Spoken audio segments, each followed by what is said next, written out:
എൻ്റെ പേര് ജെറി. ഞാൻ കോലു ആപ്പിൻ്റെ ഒരു കോഫൗണ്ടറാണ്. റെസിഡൻഷ്യൽ കൺസ്ട്രക്ഷനിലെ പ്രോബ്ലംസ്, ബെസ്റ്റ് പ്രാക്ടീസസ് അതിനെക്കുറിച്ചുള്ള ഒരു ഡിസ്കഷൻ ആണ് നമ്മളിന്ന് ഉദ്ദേശിക്കുന്നത്. ഞാൻ ആദ്യമായിട്ട് അറ്റിക് ലാബ്സിലെ ഷനൂബിനെ ഇൻട്രൊഡ്യൂസ് ചെയ്യാം. ഞാൻ ഷിനൂബ്, ആർക്കിടെക്റ്റാണ്. ആറ്റിക് ലാബ് എന്ന് പറഞ്ഞിട്ടുള്ള ഫേമാണ് റൺ ചെയ്യണത്. അപ്പോൾ എനിക്ക് തോന്നുന്നു ഈ പറഞ്ഞ ടോപ്പിക്കിൽ ഫസ്റ്റ് ഓഫ് ഓൾ ആളുകൾക്കുള്ളൊരു കൺഫ്യൂഷൻ എന്ന് പറയുന്നത്, നമ്മൾ വീട് പ്ലാനിങ് എന്നുള്ള പ്രോസസ്സാണല്ലോ ഫസ്റ്റ് വരുന്നത്. അപ്പോൾ പ്ലാൻ ചെയ്യുന്ന ആൾ ഡിസൈനറാണോ, ആർക്കിടെക്റ്റ് ആണോ, സിവിൽ എഞ്ചിനീയർ ആണോ, ഇനി അതുപോലത്തെ വേറെ ഏതെങ്കിലും പേരുകളുണ്ടോ എന്നുള്ളത് ആദ്യത്തെ കൺഫ്യൂഷനാണ്. എനിക്ക് തോന്നുന്നു അതിനെക്കുറിച്ച് നിങ്ങളൊരു ആപ്പ്, അത് ഡെഡിക്കേറ്റഡ് കൺസ്ട്രക്ഷൻ അല്ലെങ്കിൽ ഡിസൈനിങ് റിലേറ്റഡ് ആയിട്ടുള്ള ഒരു ആപ്പാണല്ലോ. അപ്പോൾ അതിനകത്ത് ആദ്യം എനിക്ക് നിങ്ങളുടെ ഒരു ഫീഡ്ബാക്ക് എന്താണെന്നുള്ളത് അറിഞ്ഞ് നമുക്ക് തുടങ്ങിയിരിക്കും. ഇപ്പോൾ ഞാൻ ആദ്യം ഇതിലെ പ്രോബ്ലത്തിന് ഞങ്ങൾ എങ്ങനെയാണ് കാണുന്നത് എന്നുള്ളത് ഷെയർ ചെയ്യാം. ഇത് ഡ്രീം ഹോം എന്ന് പറയുന്നത് കസ്റ്റമറിന് ജീവിതത്തിൽ ഒരു പ്രാവശ്യം ചെയ്യുന്നൊരു കാര്യമാണ് മെജോറിറ്റി ആൾക്കാരുടെ. ആൻഡ് അവരുടെ ഒരു നെറ്റ്വർത്തിൻ്റെ ഒരു 50% അല്ലെങ്കിൽ അവരുടെ ആനുവൽ റവന്യൂവിൻ്റെ 10x ഒക്കെ സ്പെൻഡ് ചെയ്യുന്ന ഒരു ആക്ടിവിറ്റിയാണ്. അപ്പോൾ അവിടെ ഈ ഒരു പ്രാവശ്യം വലിയ എമൗണ്ട് ചെയ്യുന്നത് കൊണ്ട് കസ്റ്റമറിന് സംഭവിക്കുന്നതെന്ന് വെച്ചാൽ, ഒന്ന്, ആൻഡ് ഇതിൻ്റെ തീരുമാനങ്ങൾ വളരെ കുറച്ച് സമയത്തിനുള്ളിൽ എടുക്കണം. അപ്പോൾ ഒന്ന്, കസ്റ്റമറിന് പരിചയമില്ല. ഓഫൺ ഈ ഇൻഡസ്ട്രി അത്ര ട്രാൻസ്പെറൻ്റ് അല്ല പല കാര്യങ്ങളിലും. അപ്പോൾ അതിനെക്കുറിച്ചുള്ള അറിവുണ്ടാക്കാൻ കുറച്ച് ബുദ്ധിമുട്ടാണ്. രണ്ടാമത്, ഇതിനെക്കുറിച്ച് തീരുമാനങ്ങൾ ഒരു പ്രാവശ്യം ചെയ്യുന്നതുകൊണ്ട് തന്നെ തീരുമാനങ്ങൾ എടുക്കാൻ ബുദ്ധിമുട്ടാണ്. പിന്നെ ഇതിനകത്ത് ഈ സ്പെൻഡ് ചെയ്യുന്ന എമൗണ്ട് അവരെ സംബന്ധിച്ച് വലിയ ഒരു എമൗണ്ട് ആയതുകൊണ്ട് തന്നെ അതിൽ ഇൻവോൾവ് ആയിട്ടുള്ള ഇമോഷൻസ് ഭയങ്കര അധികമാണ്. ഇതാണ് ഇതിൻ്റെ കോണ്ടെക്സ്റ്റ്. ഇതേപോലെ ഈ കോണ്ടെക്സ്റ്റ് കാരണം ഇതിൻ്റെ എല്ലാ ഇൻഡസ്ട്രിയിലുള്ള എല്ലാ സ്റ്റേക്ക് ഹോൾഡേഴ്സ്, ഇപ്പോൾ ആർക്കിടെക്ട്സ്, അതിൽ വർക്ക് ചെയ്യുന്ന ആർക്കിടെക്ട്സ്, ഡിസൈനേഴ്സ്, കോൺട്രാക്ടേഴ്സ്, അതേപോലെ മെറ്റീരിയലുള്ള ആൾക്കാർ, എല്ലാവരുടെയും ബിഹേവിയറിനെ ഇത് ബാധിക്കുന്നുണ്ട്. ഇൻ ദ സെൻസ്, ഇപ്പോൾ ഒരു ചാലഞ്ച് ഞാൻ പറയുകയാണെങ്കിൽ, ആർക്കിടെക്ട്സ്, ഡിസൈനേഴ്സിന് വരുന്ന ഒരു പ്രധാനപ്പെട്ട ഒരു ചാലഞ്ച് എന്ന് പറഞ്ഞാൽ അവരുടെ വർക്കിൻ്റെ ക്വാളിറ്റിയും ഡിഫറൻസിയേഷൻ ഈ കസ്റ്റമറിലേക്ക് എത്തിക്കാനും ഭയങ്കര ബുദ്ധിമുട്ടാണ്. അതുകൊണ്ട് തന്നെ ഓഫൺ കസ്റ്റമർ ഒരു ബേസിക് പ്രൈസ് കോൺവെർസേഷന് മാത്രമായിട്ട് പല സർവീസിനെയും അപ്രോച്ച് ചെയ്യുന്നതായിട്ട് നമ്മൾ കാണുന്നുണ്ട്. അപ്പോൾ ഇതിനൊക്കെ എന്താണ് സൊല്യൂഷൻ എന്നുള്ളതാണ് നമ്മുടെ ക്വസ്റ്റ്യൻ. അതിൻ്റെ ഒരു പെർസ്യൂട്ടാണ് നമ്മൾ ചെയ്യുന്നത്. ഞാൻ ഷിനൂബിലേക്ക് വരാം ഒന്നും കൂടി. ഷിനൂബ് എങ്ങനെയാണ് ഈ പ്രോബ്ലത്തെ കാണുന്നത്? ജെറി പറഞ്ഞ പോലെ, നമ്മൾ ഈ കൺസ്ട്രക്ഷൻ, അതായത് പ്രത്യേകിച്ച് റെസിഡൻഷ്യൽ പാർട്ടിലേക്ക് വന്നു കഴിഞ്ഞിട്ടുണ്ടെങ്കിൽ, മെജോറിറ്റി ആയിട്ടുള്ള ആളുകളെ സംബന്ധിച്ചിടത്തോളം ഡ്രീം ഹോം എന്നാണ് പറയുക. എൻ്റെ ഇത്രയും നാളത്തെ റിവ്യൂ നോക്കിക്കഴിഞ്ഞിട്ടുണ്ടെങ്കിൽ, ഈ ഡ്രീം ഹോം എന്ന് പറഞ്ഞ ടേമുമായിട്ട് വരുന്ന ആളുകളാണ് നമ്മുടെ ഓഫീസിൽ ഏറ്റവും എന്താ പറയുക, സാറ്റിസ്ഫൈഡ് ആവാൻ വേണ്ടി ഭയങ്കര പ്രയാസപ്പെടുന്ന ആളുകളാണ്. കാരണം ഡ്രീം ഹോം എന്ന് പറഞ്ഞ ആളുകൾ ആ ഡ്രീം എന്ന് പറഞ്ഞ വാക്കി തന്നെയാണ്, റിയാലിറ്റിയിലേക്ക് അവർ എത്തിയിട്ടില്ല. ആ ഡ്രീമിൽ തന്നെ നിൽക്കുകയാണ്. നമ്മൾ മനസ്സിലാക്കേണ്ട കാര്യം, ഈ വീട് ഉണ്ടാക്കുക, അതായത് പ്രത്യേകിച്ച് എനിക്ക് തോന്നുന്നു കേരളത്തിലെ ആളുകളെന്ന് സംബന്ധിച്ചിടത്തോളം വീട് എന്ന് പറയുന്നത് നമ്മുടെ കൾച്ചറിലൊക്കെ ആയാലും നമുക്ക് വീട് എന്ന് പറയുന്ന ഒരു മാൻഡേറ്റ് ആയിട്ടുള്ള സാധനമാണ്. ഒരു വരുമാനം ഇല്ലാത്ത ആളെ സംബന്ധിച്ചിടത്തോളം ഇതിനുള്ള ഒരു വരുമാനം എങ്ങനെയും കണ്ടെത്തുന്നു എന്നുള്ളതാണ്. അപ്പോൾ നമ്മുടെ ഒരു പ്രശ്നം എന്ന് പറഞ്ഞിട്ടുണ്ടെങ്കിൽ, ഇപ്പോൾ എൻ്റെ അടുത്ത് ചോദിച്ചു കഴിഞ്ഞാൽ എനിക്ക് ആർക്കിടെക്ചറുമായി ബന്ധപ്പെട്ട കാര്യങ്ങൾ മാത്രമായിരിക്കും അറിയാം. ഓക്കെ, ഒരു ഡോക്ടറെ അടുത്ത് പോയി കഴിഞ്ഞാൽ ആ ഡോക്ടറെ സംബന്ധിച്ചിടത്തോളം അവർ ഈ കൺസ്ട്രക്ഷൻ മേഖലയെ കുറിച്ചിട്ട് അവർക്ക് യാതൊരു ധാരണയുമില്ല. അതുപോലെ തന്നെയാണ് ബാക്കി ഏത് മേഖല എടുത്ത ആളുകൾ എടുത്തു കഴിഞ്ഞാലും. അപ്പോൾ ഈ മേഖലയിലുള്ള ആളുകളൊക്കെ അവർക്ക് അറിയാവുന്ന ഒരാളുടെ അടുത്താണ്, അല്ലെങ്കിൽ അവരുടെ ഒരു ഫ്രണ്ട് വീട് ചെയ്തിട്ടുണ്ടാവും, അല്ലെങ്കിൽ അവർക്ക് അറിയാവുന്ന ഒരു കോൺട്രാക്ടറോ ഒരു ബിൽഡറോ ഉണ്ടാവും. അവർ നോക്കുന്ന സമയത്ത് അവർ 30 വർഷമായിട്ട് ആ പണി എടുത്തുകൊണ്ടിരിക്കുന്ന ആളാണ്. ഇൻ ടേംസ് ഓഫ് എക്സ്പീരിയൻസ് അല്ലേ നമ്മളെപ്പോഴും ചെല്ലുക. ചിലപ്പോൾ പുള്ളി ടൈലിടുന്ന പണിയായിരിക്കും ചെയ്യുന്നുണ്ടാവുക. ചിലപ്പോൾ ഒരാൾ എടുത്തുകൊണ്ടിരിക്കുന്ന വീട് ഒരേപോലത്തെ വീടായിരിക്കും കഴിഞ്ഞ 30 വർഷമായിട്ട് ചെയ്തുകൊണ്ടിരിക്കുന്നുണ്ടാവും. അല്ലാത്ത ആളുകളുണ്ട് കേട്ടോ, ഞാൻ പറയാണ്. അപ്പം നമ്മൾ ആരെടുത്ത് പോയിട്ട് ഈ സംശയം ചോദിക്കുന്നു എന്നുള്ളത് ഒരു ഇമ്പോർട്ടൻ്റ് ആയിട്ടുള്ള പോയിന്റാണ്. ഓക്കെ, നമ്മളിപ്പോൾ ഒരു മുട്ടുവേദന വന്നു കഴിഞ്ഞിട്ടുണ്ടെങ്കിൽ നമ്മൾ ജനറൽ ഡോക്ടറെ അടുത്ത് അല്ലല്ലോ പോവുക, അല്ലേ? നമ്മൾ ഓർത്തോ അടുത്തായിരിക്കും പോകുന്നുണ്ടാവുക. സിമിലർലി കൺസ്ട്രക്ഷനെ കുറിച്ചിട്ടുള്ള എല്ലാവരുടെയും ഒരു തെറ്റിദ്ധാരണ എന്ന് പറഞ്ഞിട്ടുണ്ടെങ്കിൽ ഓക്കെ 30 വർഷമായിട്ട് വീടുണ്ടാക്കുന്ന ഒരു കോൺട്രാക്ട് എടുത്ത് പോയി കഴിഞ്ഞാൽ പ്ലാനും സാധനം എല്ലാം അവിടുന്ന് കിട്ടും, അവിടുന്ന് ചെയ്യാമെന്നുള്ളതാണ്. അല്ലെങ്കിൽ ഡിസൈനറിനോ അല്ലെങ്കിൽ സിവിൽ എഞ്ചിനീയറിനോ ആർക്കിടെക്റ്റിനോ ഇങ്ങനെയൊക്കെ മേഖലയിലുള്ള ആളുകളുണ്ടല്ലോ. നമ്മൾ ഈ സാധനം കൺസ്ട്രക്ട് ചെയ്തതിന് ശേഷം നമുക്ക് നമ്മുടെ ഒരു ജീവിതകാലം മുഴുവൻ ജീവിക്കാനുള്ള ഒരു സ്പേസ് ആണ്. ബേസിക്കലി നമ്മൾ പ്ലാൻ ചെയ്യുന്നതിലുപരി നമ്മൾ സ്പേസ് ഡിസൈൻ ചെയ്യാന്ന് വേണം പറയാം. അത് നമ്മൾ ജീവിക്കാനുള്ള സ്ഥലങ്ങൾ. അപ്പോൾ ഞാനൊരു വീട് ഉണ്ടാക്കി കഴിഞ്ഞാൽ അല്ലെങ്കിൽ ഞാനൊരു ബെഡ്റൂം എങ്ങനെയാണോ യൂസ് ചെയ്യുന്നത് ഇതുപോലെ ആയിരിക്കില്ല ജെറി യൂസ് ചെയ്യുന്നുണ്ടാവുക. എൻ്റെ ഫാമിലി, എൻ്റെ കോണ്ടെക്സ്റ്റ്, എൻ്റെ ലൈഫ് സ്റ്റൈല് ഇങ്ങനെ ആയിരിക്കില്ല ജെറിയുടെ ലൈഫ് സ്റ്റൈലും കാര്യങ്ങളൊക്കെ ഉണ്ടാവുക. നമ്മുടെ ഒരു നിർഭാഗ്യം എന്ന് പറഞ്ഞിട്ടുണ്ടെങ്കിൽ നമ്മൾ ഒരു ബിൽറ്റ് സ്പേസിനകത്ത് പോയി കഴിഞ്ഞാൽ നമ്മൾ അതുമായിട്ട് സ്യൂട്ടഡ് ആവുക എന്നുള്ളതാണ് പലപ്പോഴും സംഭവിക്കുന്നത്. കാരണം അവിടെ എങ്ങനെയാണോ അതിനുള്ള സൗകര്യം ഉള്ളത് അതിനനുസരിച്ച് നമ്മൾ അതിലേക്ക് അഡാപ്റ്റ് ആവുക ചെയ്യണത്. ആക്ച്വലി പുതിയൊരു വീട് ഉണ്ടാക്കുമ്പോൾ എനിക്ക് എൻ്റെ ലൈഫ് സ്റ്റൈലിന് സ്യൂട്ട് ചെയ്തത് ഉണ്ടാക്കാൻ പറ്റും. ഓക്കെ, അപ്പോൾ പ്ലാനിങ് എന്ന് പറഞ്ഞ പ്രോസസ്സ് ആണ് ഇതിനകത്ത് ഏറ്റവും ഇമ്പോർട്ടൻ്റ് ആയിട്ടുള്ളതും ഏറ്റവും ടൈം സ്പെൻഡ് ചെയ്തതായിട്ടുള്ള കാര്യം. കാരണം ആ പ്ലാൻ എന്ന് പറയുന്ന സാധനമാണല്ലോ നാളെ അതിൻ്റെ 3D ആയിട്ടോ അത് കൺസ്ട്രക്ട് ചെയ്ത് അതിൻ്റെ ഒരു സ്പേസ് ആയി മാറാൻ പോകുന്നത്. നിർഭാഗ്യവശാൽ നമ്മുടെ ആളുകളെല്ലാം ഈ പ്ലാനിങ് എന്ന് പറയുന്ന പ്രോസസ്സ് ഏറ്റവും ഫാസ്റ്റായിട്ട് ചെയ്യണ പരിപാടിയാണ്. അതായത് അതിനി നെറ്റെന്നോ അല്ലെങ്കിൽ ഈ പറഞ്ഞ സോഷ്യൽ മീഡിയയ്ക്ക് അകത്തുനിന്നോ ഒരു പ്ലാൻ കിട്ടുകയാണെങ്കിൽ അത് സൈറ്റിലേക്ക് ഫിറ്റ് ആവുമെങ്കിൽ അത് നേരെ ഫിറ്റ് ചെയ്യുക. ആ പ്ലാൻ എനിക്ക് ഇഷ്ടപ്പെട്ടു, ഇതാണ് ആ പ്രോസസ്സ് നടക്കുന്നത്. ഇതിലൊരു 90% ആളുകളും ഈ കൺസ്ട്രക്ഷൻ തീർന്നു കഴിയുമ്പോഴായിരിക്കും. കാരണം കൺസ്ട്രക്ഷൻ ക്ലയൻറ്റിനെ പറഞ്ഞിട്ട് കാര്യമില്ല. കാരണം ക്ലയൻറ്റ് എന്ന് പറയുന്നത് ഇപ്പോൾ ഒരു ആർക്കിടെക്റ്റിനെ സംബന്ധിച്ചിടത്തോളം ഞാൻ എൻ്റെ കോളേജ് ജീവിതം തൊട്ട് എനിക്കൊരു പ്ലാൻ കണ്ടു കഴിഞ്ഞാൽ അതിനകത്ത് ഫ്ലോസ് ഉണ്ടോ എന്നുള്ളതൊക്കെ അറിയാനാണ് ഞാൻ ട്രെയിൻഡ് ആയിട്ടുള്ളത്. അതാണ് എനിക്ക് കിട്ടുന്ന ട്രെയിനിങ്. ക്ലയൻറ്റിനെ സംബന്ധിച്ചിടത്തോളം പ്ലാനൊന്നും റീഡ് ചെയ്യാൻ പറ്റില്ല. ക്ലയൻറ്റ് എന്നല്ല, ഒരു കോൺട്രാക്ടർക്ക് പോലും ചിലപ്പോൾ ഒരു പ്ലാൻ കണ്ടു കഴിഞ്ഞാൽ എന്താണ് കാര്യം എന്നുള്ളത് ഒരു സ്വാഭാവികമാണ്. ഒരാൾ ഒരു പ്രാവശ്യം ചെയ്യുന്നത് ഒരാൾ ഒരു 200 പ്രാവശ്യം 500 പ്രാവശ്യം ചെയ്യുന്നതിന്റെ വ്യത്യാസം തന്നെ എക്സ്പീരിയൻസ്. അപ്പോൾ സംഭവിക്കുന്നത് എന്താന്ന് പറഞ്ഞാൽ വാൾസ് ഒക്കെ കെട്ടി സ്ലാബൊക്കെ ചെയ്ത് കഴിയുമ്പോഴേക്കാണ് ക്ലയൻറ്റിന് മനസ്സിലാവുക നേരത്തെ പറഞ്ഞ കാര്യം തന്നെ. അതായത് ഓക്കെ, ഇത് ഞാൻ ഉദ്ദേശിച്ചത് ഇതല്ല. 3D എന്നൊക്കെ പറയുന്നത് ഒരു പരിധി വരെ സെർവ് ചെയ്യാൻ പറ്റുന്ന സാധനമാണ് കേട്ടോ. പക്ഷേ ഈ 3D ഉണ്ടാക്കുന്ന പണിയൊക്കെ ആദ്യമേ എന്തായിരിക്കും ചെയ്തിട്ടുണ്ടാവുക? എക്സ്റ്റീരിയർ 3D മാത്രമായിരിക്കും കണ്ടിട്ടുണ്ടാവുക. ഇന്റീരിയറിലേക്കൊക്കെ അത് കഴിഞ്ഞിട്ടായിരിക്കും പോകുന്നുണ്ടാവുക. എന്നാൽ പോലും ഈ നടക്കുന്ന പ്രോസസ്സ് ഭയങ്കര ഷോർട്ട് സ്പാനിൽ നടക്കും. ഇതിൽ ഏറ്റവും പ്രശ്നം വരുന്ന ആളുകൾ എന്ന് പറയുന്നത് NRI ആയിട്ടുള്ള ആളുകളാണ്. നമ്മളവിടെ നോക്കിക്കഴിഞ്ഞാൽ അവർ തന്നെയാണ് വലിയൊരു എമൗണ്ട് ഓഫ് വലിയ വീടുകൾ വിൽക്കുന്ന NRIസിനെ നോക്കിക്കഴിഞ്ഞാൽ അവർ 1 മാസം ലീവിനൊക്കെയാണ് വരുന്നുണ്ടാവുക. ഈ 1 മാസത്തിനകത്ത് പ്ലാൻ ചെയ്ത് ബിൽഡിംഗ് പെർമിറ്റ് എടുത്ത് തറക്കല്ലിട്ട് കാണണം എന്നുള്ളതായിരിക്കും അവരുടെ ആഗ്രഹം എന്ന് പറയുന്നത്. അപ്പോൾ അതിൽ വരുന്ന ഈ ട്രാപ്പാണ് എന്താ പറയുന്നത്, നമ്മൾ ഇതെല്ലാം ഞാനിത് പറയുന്നത് കഴിഞ്ഞൊരു 4 മാസത്തെ നമ്മുടെ ഓഫീസിലെ ഒരു റെഫറൻസ് എടുത്ത് കഴിഞ്ഞിട്ടുണ്ടെങ്കിൽ ഞങ്ങൾക്ക് എൻക്വയറി വന്നിട്ടുള്ളതിനകത്ത് ഒരു 50% എൻക്വയറി തറ വരെ പണിഞ്ഞ വീട്. ഓക്കെ, മേസണറി വർക്ക് എത്തിയപ്പോഴാണ് അവർക്ക് ഇതിനകത്ത് റിയലൈസ് ചെയ്യാൻ പറ്റിയത് അവർ ഉദ്ദേശിച്ച സാധനമല്ല എന്നുള്ളത്. അപ്പം ഞാൻ പറഞ്ഞു വന്ന പോയിന്റ് ഇത്രയാണ്. പ്രോപ്പറായിട്ടുള്ള, അതായത് എന്തായാലും നിങ്ങൾ ഒരു 20 ലക്ഷം രൂപ അല്ലെങ്കിൽ 50 ലക്ഷം രൂപ അല്ലെങ്കിൽ 1 CR what over the amount ഒരു വലിയൊരു എമൗണ്ട് നമ്മൾ ഇതിനു വേണ്ടി സ്പെൻഡ് ചെയ്യാൻ പോവുകയാണ്. അപ്പോൾ ഡെഫിനറ്റായിട്ട് പ്രോപ്പറായിട്ട് ഈ പറഞ്ഞൊരു പ്രോസസ്സിന് ട്രെയിനിങ് കിട്ടിയിട്ടുള്ള ഒരാളുടെ അടുത്ത് നിങ്ങൾ ഡിസ്കസ് ചെയ്യുക. ഓക്കെ, എന്നതിൻ്റെ ശേഷം മാത്രം ആ പണിയിലേക്ക് ഇറങ്ങുക.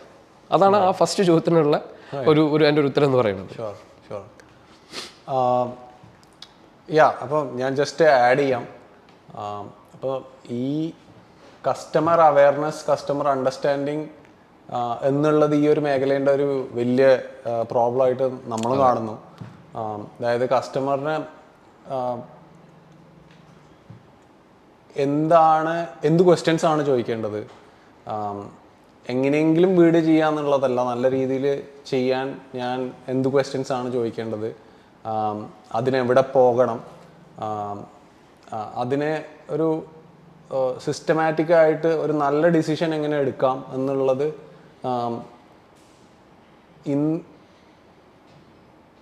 അത്ര ഈസിലി ആക്സസബിൾ അല്ല ഇന്ന്.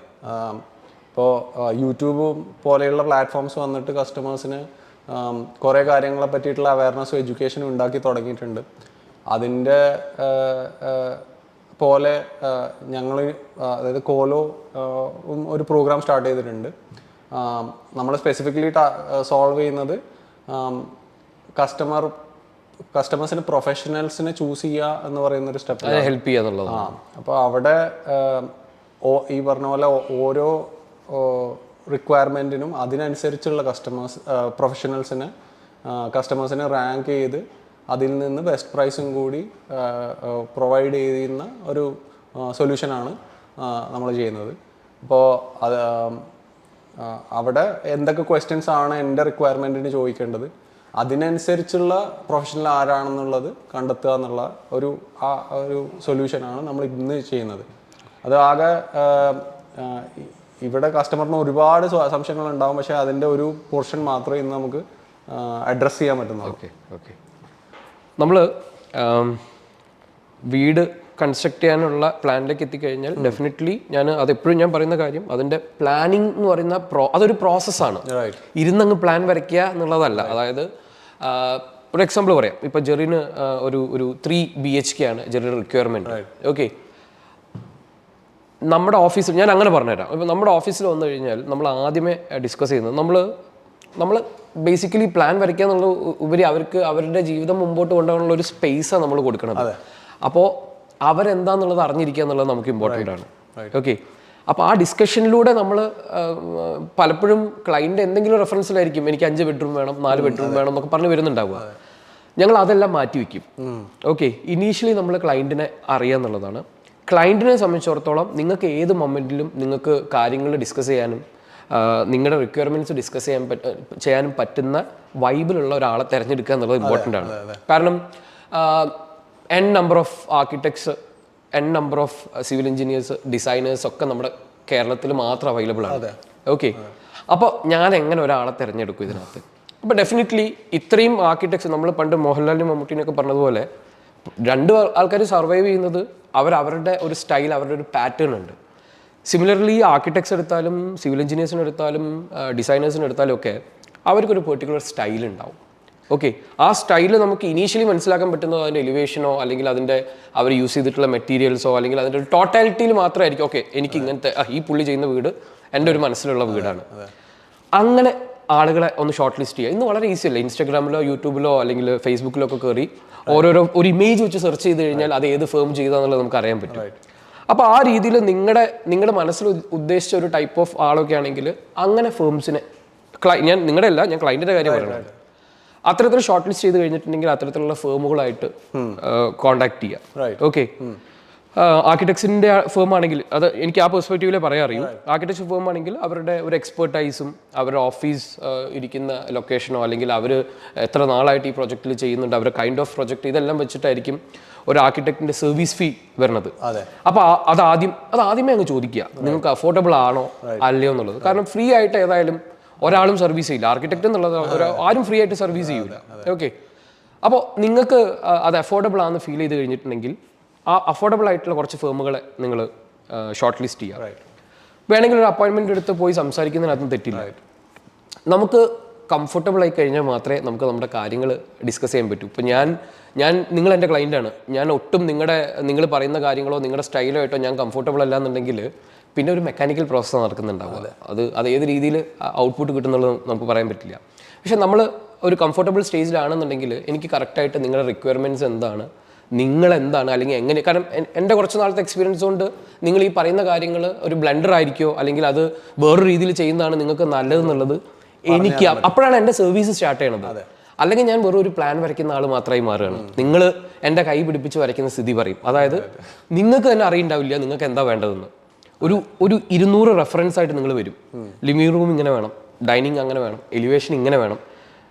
എൻ്റെ പെർസ്പെക്റ്റീവിൽ ഞാൻ നോക്കുമ്പോൾ നിങ്ങൾ ഈ കാണിക്കുന്നതെല്ലാം പല സാധനങ്ങളായിരിക്കും. ഇതൊരു രീതിയിലും ഇതാവുന്ന സാധനം ആയില്ല.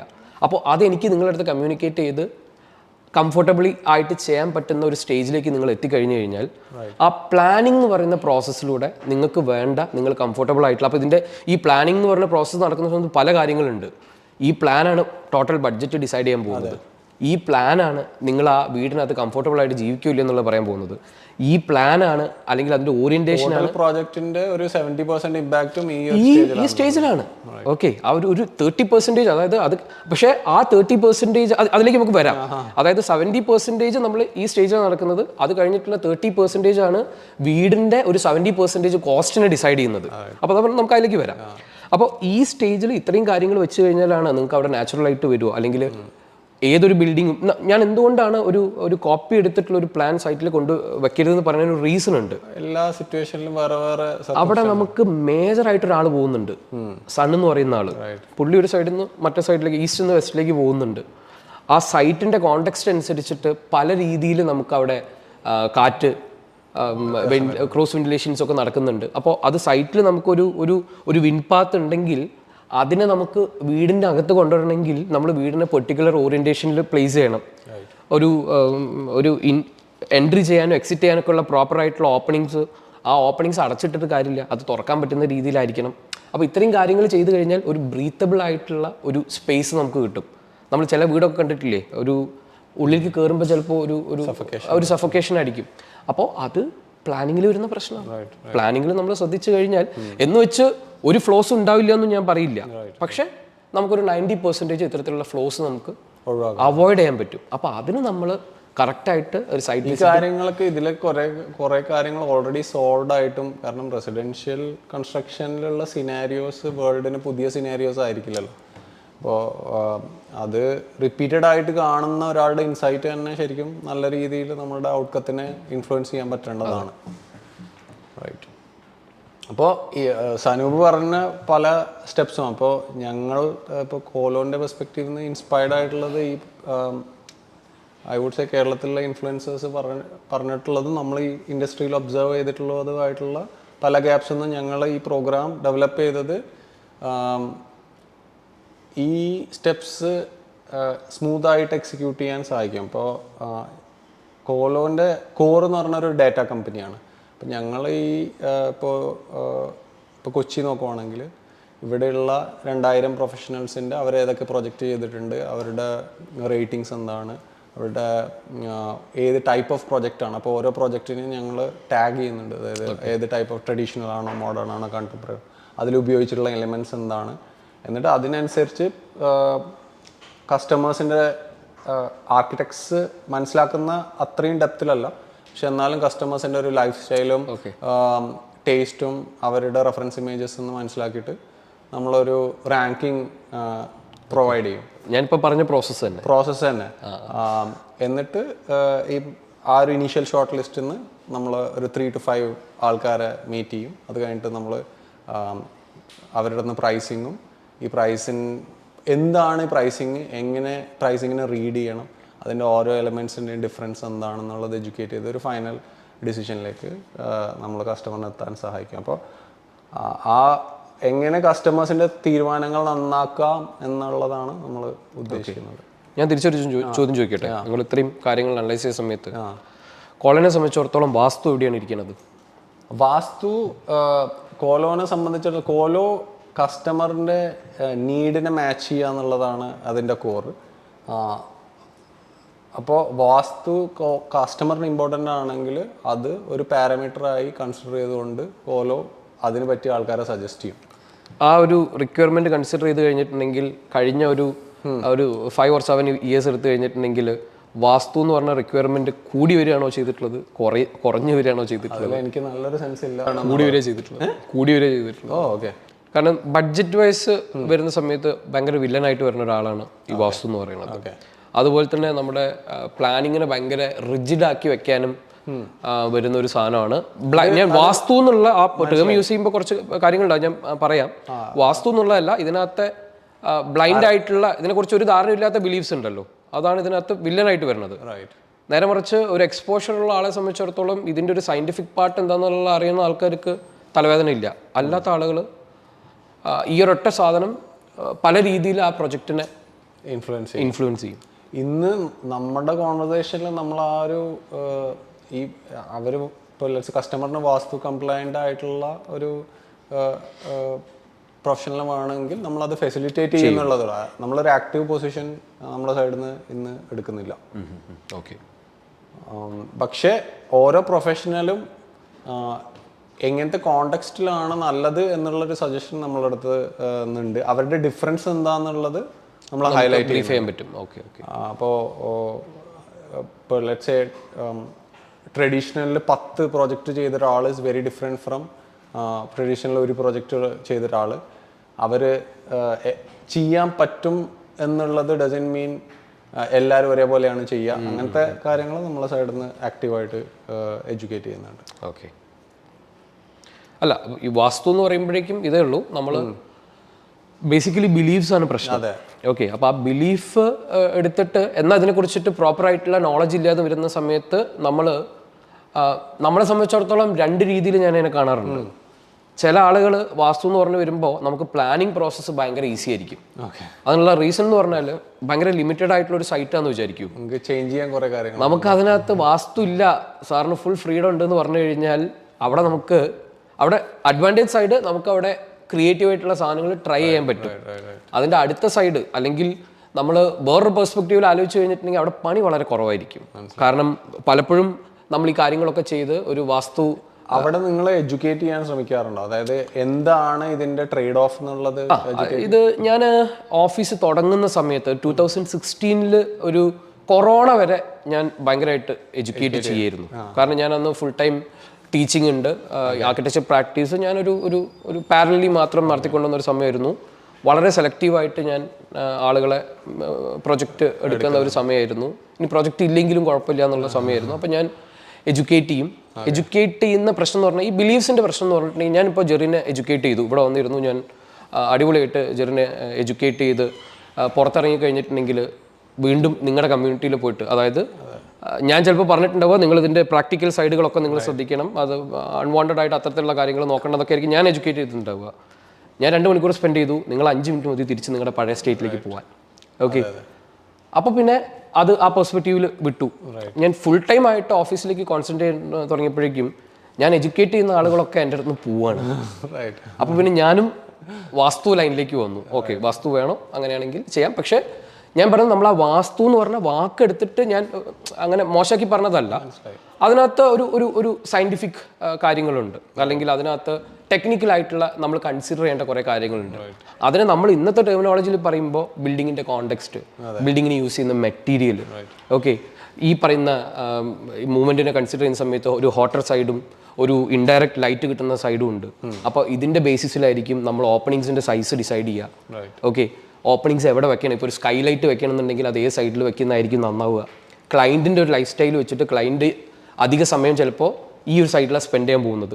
അപ്പോൾ അവിടെ ചൂട് കൂടാനുള്ള ചാൻസ് ഉണ്ട്. അങ്ങനെയാണെങ്കിൽ ഒരു സെക്കൻഡറി വാൾ കൊടുക്കണോ, അവിടെ ഒരു ലാൻഡ്സ്കേപ്പ് ട്രീറ്റ്മെൻറ്റ് കൊടുക്കണോ, ഇത്തരത്തിലുള്ള ഡിസിഷൻസ് ഒക്കെ വരുന്നത് ഇതിനെ തന്നെയാണ് വാസ്തു എന്ന് പറയുന്നത്. പക്ഷെ പല ആളുകളും ഇത് കഴിഞ്ഞ് അളവുകളിലേക്കൊക്കെ പോകുമ്പോഴേക്കാണ് നമ്മുടെ കയ്യിൽ ഞാൻ വില്ലനായി വരുന്ന സാഹചര്യം ഇവിടെയാണ്. ഭയങ്കര അഡമൻ്റ് ആയിട്ട് പല ഡയമെൻഷൻസിലേക്ക് പോകുമ്പോഴും വാസ്തു കറക്ഷൻ കഴിഞ്ഞ് വരുമ്പോഴേക്കും ഏരിയ കൂടുക എന്നുള്ളതല്ലാതെ കുറയാണെങ്കിൽ ഇൻപ്രാക്ടിക്കൽ ആയിട്ടുള്ള, അതായത് പ്രാക്ടിക്കൽ അല്ലാത്ത ഒരു ഏരിയയിലേക്ക് വരും. കുറയാണെങ്കിൽ പലപ്പോഴും ഏരിയ കൂടിയാണ് വരുന്നത്. ഈ ഏരിയ കൂടുന്നത് അടുത്ത പല സ്റ്റേജിലും ബഡ്ജറ്റഡ് ആയിട്ടുള്ള ആളെ സംബന്ധിച്ചിടത്തോളം കോസ്റ്റ് ഷൂട്ട് ചെയ്യാനുള്ള ചാൻസസ് വരും. ഇത് കഴിഞ്ഞിട്ട് ഇതിൻ്റെ പോയിന്റ് ഓഫ് വ്യൂ മാറി വന്നിട്ടുള്ള ക്ലയൻസ് ഉണ്ടോ? അതായത് ചെയ്ത് കഴിഞ്ഞിട്ട് ഇങ്ങനെ അന്ന് പറഞ്ഞത് എക്സ്ട്രാ ഓർഡിനറി, അതായത് ഞാനത് വേണ്ടാന്ന് വിചാരിച്ചു, എനിക്കിത് മതി എന്ന് വിചാരിച്ചിട്ടുള്ളതല്ലാത്ത ആളുകൾക്ക് എനിക്ക് നെഗറ്റീവ് വന്നിട്ടുള്ളത് എന്താ വെച്ചിട്ടുണ്ടെങ്കിൽ, പുള്ളി ബൈക്കിൽ നിന്ന് വിടും, ചിലപ്പോൾ കാല് തെന്നി വീഴും. ഇതൊക്കെ വാസ്തുവിൻ്റെ പ്രശ്നമായി മാറും. അതല്ലാത്ത ആളുകളെ സംബന്ധിച്ചിടത്തോളം പക്ഷെ അത് ഭയങ്കര, അതായത് വാസ്തു എന്നുള്ളതല്ല, നിങ്ങൾ അതായത് ആ പെർട്ടിക്കുലർ സൈറ്റിലേക്ക് നിങ്ങൾ നോക്കി ചെയ്തോളൂ, എനിക്ക് ആസ് സച്ച് വാസ്തു എന്ന് പറഞ്ഞിട്ട് അങ്ങനെ ഒരു കൺസിഡറേഷൻ അല്ല എന്ന് പറയുന്ന ആളുകൾ വളരെ ചുരുക്കമാണ്. എന്താണ് കാണേണ്ടത് എന്നുള്ള രീതിയിൽ ഇപ്പോൾ പറയുകയാണെങ്കിൽ ഈ ഒരു സെക്ടറിൻ്റെ ഒരു ചേഞ്ച് ആയിട്ട് എന്തൊക്കെയാണ് കാണേണ്ടത് ഒരു നെക്സ്റ്റ് ഫ്യൂ ഇയേഴ്സിൽ? ഈ സെക്ടറിൻ്റെ ഒരു ചേഞ്ച് ആയിട്ട് കാണണം എന്നുള്ള രീതിയിൽ എന്തെങ്കിലും അട്രിബ്യൂട്ട്സ് ഉണ്ടെങ്കിൽ എന്തൊക്കെയായിരിക്കും എന്നുള്ളത്, അങ്ങനത്തെ ഒരു 2-3 കാര്യങ്ങൾ. ഓക്കെ, ഫ്യൂച്ചറിലേക്ക് നമ്മൾ നോക്കിക്കഴിഞ്ഞിട്ടുണ്ടെങ്കിൽ ഇപ്പോഴും ആ ബേസിക് പ്രാക്ടീസ് എന്ന് പറയുന്നത് ഒരു ബിൽഡറെ അപ്രോച്ച് ചെയ്ത് ഒരു പ്രൊഡക്റ്റ് ഉണ്ടാക്കിയെടുക്കുക എന്നുള്ളതാണ്. അപ്പം ഞാൻ എൻ്റെ എഡ്യൂക്കേഷൻ്റെ പാർട്ടിൽ, അല്ലെങ്കിൽ ഞാനിപ്പോഴും എൻ്റെ ഒരു യൂട്യൂബ് ചാനലോ അല്ലെങ്കിൽ എൻ്റെ സോഷ്യൽ മീഡിയയിലോ ഞാൻ എപ്പോഴും ട്രൈ ചെയ്തിരിക്കുന്ന സാധനം എന്ന് പറഞ്ഞിട്ടുണ്ടെങ്കിൽ ബേസിക്കലി എല്ലാവരും എൻ്റെ അടുത്തേക്ക് പോകാം, ഞാൻ പ്ലാൻ ചെയ്തു തരാമെന്നുള്ളതല്ല. നിങ്ങൾ എൻ്റെ ഒരു കണ്ടന്റ് ശ്രദ്ധിച്ചാൽ മതി.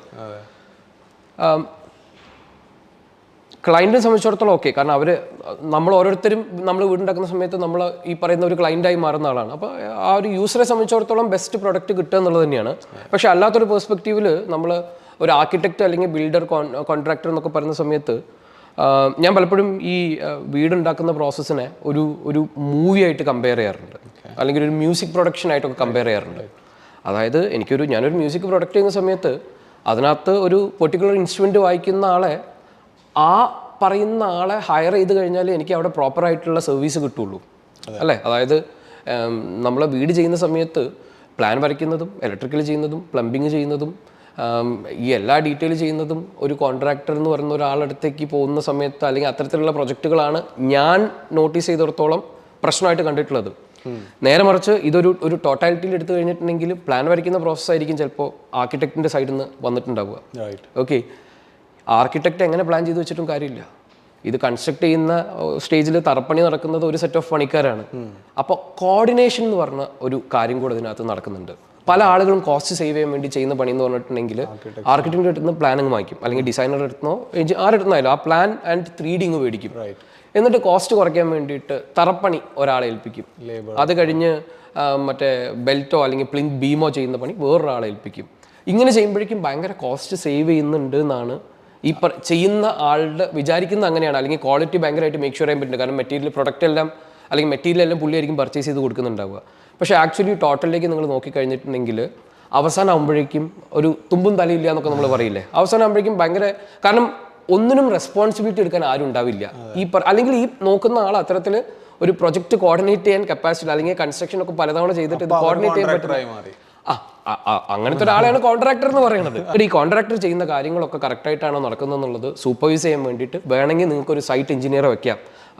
ആർക്കിടെക്റ്റിനും കോർഡിനേറ്റ് ചെയ്യാം, നിങ്ങളുടെ ബിൽഡറിങ് കോർഡിനേറ്റ് ചെയ്യാം, നിങ്ങളുടെ പ്രൊജക്ട് ടൈം ലൈൻ നോക്കി വെക്കാം. അപ്പോൾ ഇത്തരത്തിൽ, കാരണം നിങ്ങൾ ഇങ്ങനെ ആലോചിച്ചാൽ മതി, ഒരു ചെറിയ എമൗണ്ട് കൊടുത്തിട്ട് ഒരു വർഷം കൊണ്ട് ഒരു പണി തരുന്ന ഒരു പ്രൊജക്റ്റ് ആണെങ്കിൽ ഒരു സൈറ്റ് എഞ്ചിനീയർക്ക് ഒരു വർഷം സാലറി കൊടുത്താലും നിങ്ങളുടെ പ്രൊജക്റ്റ് നിങ്ങളവിടെ സ്പെൻഡ് ചെയ്യുന്ന ടൈമിനെക്കാട്ടിലോ ഭംഗിയായിട്ട് നിങ്ങൾക്ക് കോർഡിനേറ്റ് ചെയ്ത് ഈ ടൈം വാല്യൂ എന്ന് പറയുന്നത് ഓവറോൾ ഈ സൊസൈറ്റി മനസ്സിലാക്കുന്നേ ഉള്ളൂ. അതാണ്, അല്ലെങ്കിൽ ഡിസൈൻ വാല്യൂ, ടൈം വാല്യൂ, ഈ പറയുന്ന അട്രിബ്യൂട്ട്സിനെ അപ്രീഷിയേറ്റ് ചെയ്യുന്നതും അതിന് എത്രത്തോളം ഇമ്പോർട്ടൻസ് കൊടുക്കുന്നതും അത് ആക്ച്വലി അവരുടെ കോസ്റ്റിന് എത്രത്തോളം, അതായത് വാല്യൂ എന്ന് പറയുന്ന സാധനം ഹാർഡ് സാധനങ്ങളിൽ മാത്രമേ ഉള്ളൂ എന്നുള്ള ഒരു കോൺസെപ്റ്റ് ഇൻഹറന്റ് ആണ്. അത് ഷിഫ്റ്റ് ചെയ്യേണ്ടതാണ് ഇനിയുള്ള ഒരു വേൾഡിലേക്ക്. അപ്പോൾ ഈ പറയുന്ന സർവീസസിന് കൂടുതൽ അപ്രീസിയേഷനോ അതിലൂടെ ഒരു ചേഞ്ചും ഉണ്ടാവേണ്ടതാണ്. ഇതൊരു ഷോർട്ട് ടോക്കായിരുന്നു, പക്ഷേ ഇത് ഇവിടെ വന്ന് ഷെയർ ചെയ്തതിന് ഒരുപാട് നന്ദി. നമ്മൾ ഇനിയും ഇതുപോലുള്ള ഇവൻറ്റ്സും കൊളാബറേഷൻസ് ഓർഗനൈസ് ചെയ്യാമെന്ന് പ്രതീക്ഷിക്കുന്നു. തീർച്ചയായിട്ടും ഞാൻ ഈ പറഞ്ഞതുപോലെ നമ്മൾ ഈ ഒരു ചെറിയ ഡിസ്കഷനിൽ എൻ്റയർ ടോപ്പിക്ക് നമുക്ക് സംസാരിക്കാൻ പറ്റില്ല ആക്ച്വലി. അപ്പം നല്ല നമുക്ക് ഇത്തരത്തിലുള്ള ഓരോരോ എന്താ പറയുക, ഓരോരോ ഏരിയ നമ്മൾ സെലക്ട് ചെയ്ത് അതിനെക്കുറിച്ച് ഡിസ്കസ് ചെയ്യുന്നതായിരിക്കും കുറച്ചും കൂടെ. അങ്ങനത്തെ സെഷൻസ് നിങ്ങൾ ചെയ്യുക. തീർച്ചയായിട്ടും നമ്മുടെ ആറ്റിക് ലാബിൻ്റെ സപ്പോർട്ടും കൂടെ ഉണ്ടാവും. Thank you. ഓക്കെ.